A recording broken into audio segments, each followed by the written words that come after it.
በሙሉ ሎው ግሩፕ ለኢትዮጵያ የኤፍ1 ቪዛ ላላቸው ተማሪዎች እንዲረዳ የተዘጋጀ። የኤፍ1 ተማሪ ሆኖ ከአሜሪካ ውጪ መጓዝ።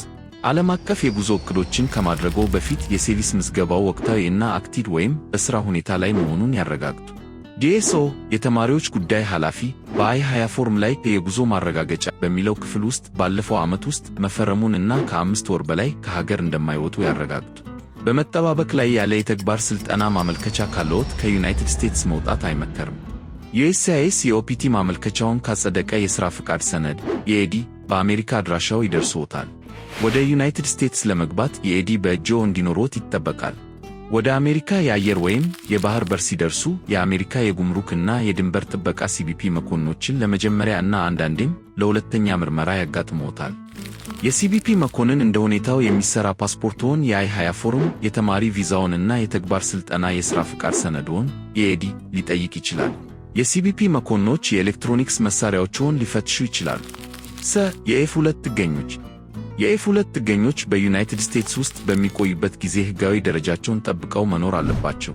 የኤፍ2 ጥገኞች በተወሰኑ ፕሮግራሞች የትርፍ ጊዜ ትምህርት መከታተል ይችላሉ፣ ነገር ግን የኤፍ2 ጥገኞች መሥራት አይፈቀድላቸውም።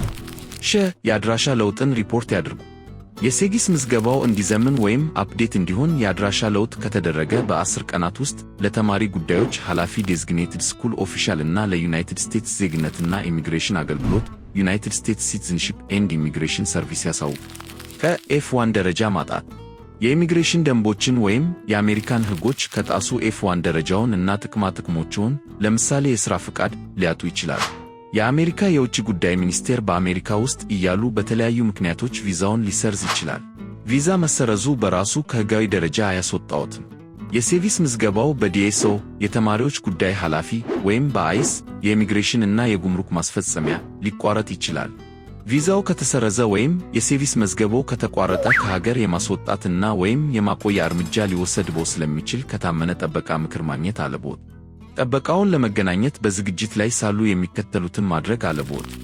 የሚመለከተውን የኢሚግሬሽን ታሪክ በሙሉ አውርደው ይመዝግቡ፣ የሚከተሉትን ጨምሮ የሴቪስ መዝገብ እና ሁሉም የአይ-20 ፎርም እና ማስታወሻዎች፣ የአይ-94 እና የጉዞ ታሪክ፣ የፓስፖርትዎን፣ የቪዛዎችዎን፣ የሁሉም የአይ-20 ቅጾችዎን እና የሁለቱንም የኤዲ ጎኖች ዲጂታል ቅጂዎች ያስቀምጡ።